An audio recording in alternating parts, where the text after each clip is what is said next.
Hi, I'm David Robertson, and this is another one of my educational blacksmithing videos. Today I will be talking about thermal cycling, and this is in relationship to tool steel, and in this case a cold chisel. And it's made out of coil car spring, or a 5160. That's the spring I'll be using. It's actually out of a GM truck. And I'll be cutting a series of pieces off, 2 pieces. And I slice right through the diameter to create 2 pieces, and we'll see that in just a moment. And then I'll forge out the chisel and do thermal cycling on one and just regular heat treating on another, and we'll see how they compare in a brake test. So here I'm just cutting the pieces off. I'm using a cut-off wheel on my angle grinder. It's the fastest, easiest way of getting through tough steel like 5160. I wouldn't use this in my bandsaw because it would take the teeth off very quickly. And I haven't shortened the clip at all in this, so it takes only a few moments to actually cut through this piece. The coil is actually about 3/4 of an inch in diameter, the rod. And then the actual car spring is about 6 or 8 inches in diameter.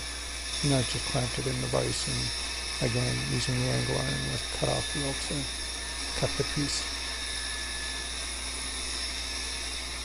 Always wear safety glasses. You can see it's throwing tons of sparks.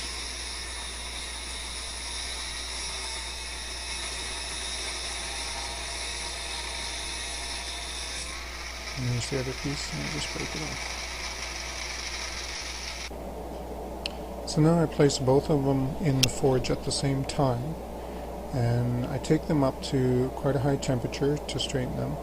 I'm using the Pritchel hole right now for bending it straight and then hammering it straight after that. Now you should be aware, with the camera that I use, the incandescent colors of the steel are actually brighter than what I see. So whereas you're seeing a white, I'm seeing a bright yellow. And a lot of these temperatures you're going to have to scale back a little bit for the proper coloring for the temperatures when you work with the steel. And again, straightening the second piece. And I'll turn it around and I do the same on the other end, essentially making a working tool out of it, so I want it as straight as possible. And then I'll start forging on the actual blade portion of it.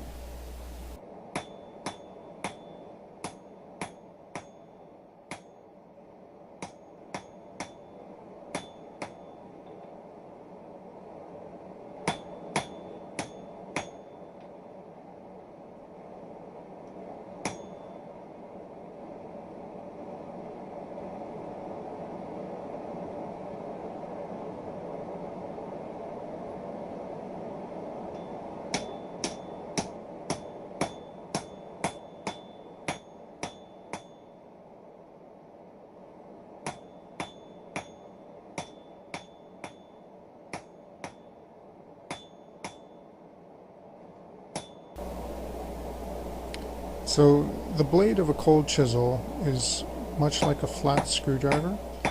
So I'm making it an even taper in one direction, but I'm keeping the edges parallel with the original bar, and essentially wedging out the tip. It's not a complicated forging process at all.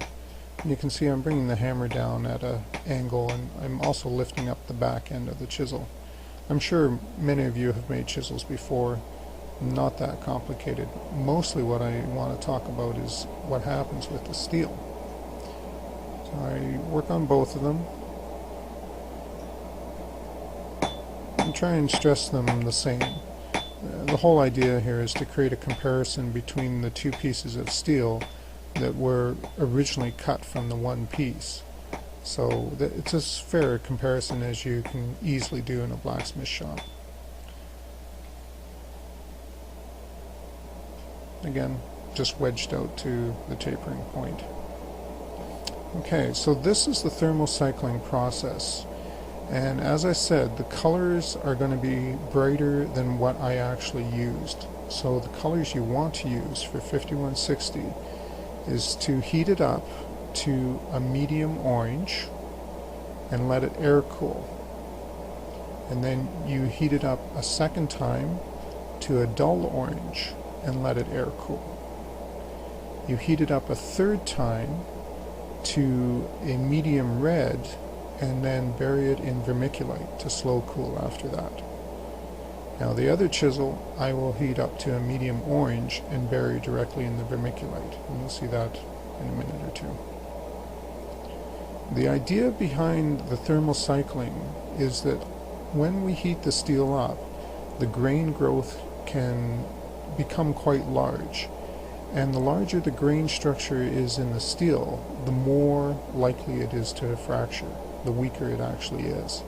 So if you can have a really tight grain growth, really small crystalline structure, then your tool will be a lot stronger. Now on a cold chisel it's not a huge issue, it's a pretty sturdy item.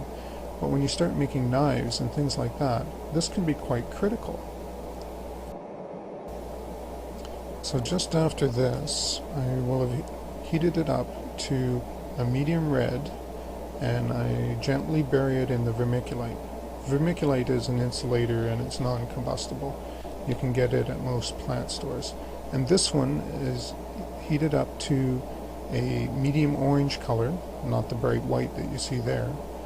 And it is also put into the vermiculite and allowed to slow cool to room temperature. Now that's done off screen, you'd just be looking at the bucket for a while. And what I'm doing now is I'm heat treating the chisel. So I've heated it up again just past the magnetic point.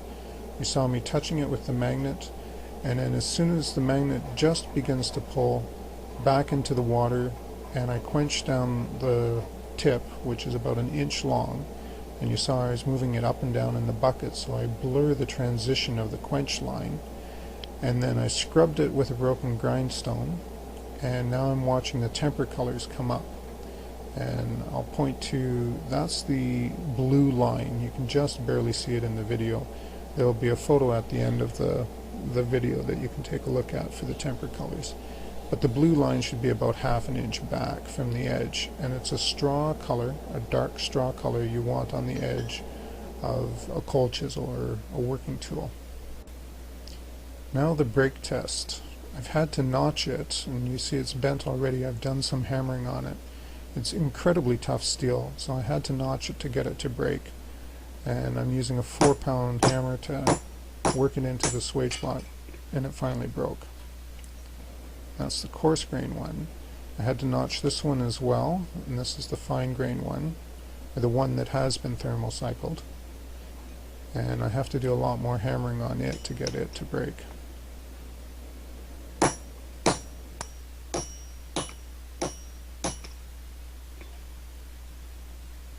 The nice thing to know is this is really good steel. It's tough steel to work, but it will make a very durable tool for you.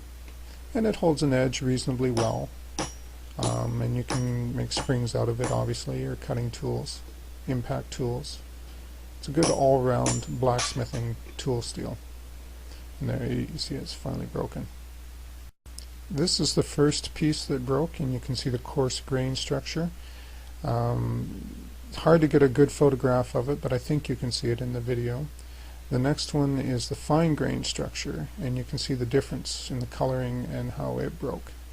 Much different, much stronger, much more durable tool, and it's just through this thermal cycling. Everything else was the same.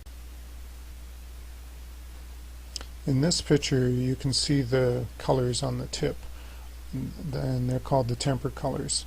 For more information about tool making and blacksmithing in general, please visit my website artistblacksmith.com, and you're welcome to sign up for my free monthly newsletter, and it has lots of tips and techniques that may interest you. Thank you very much, and we'll talk to you again.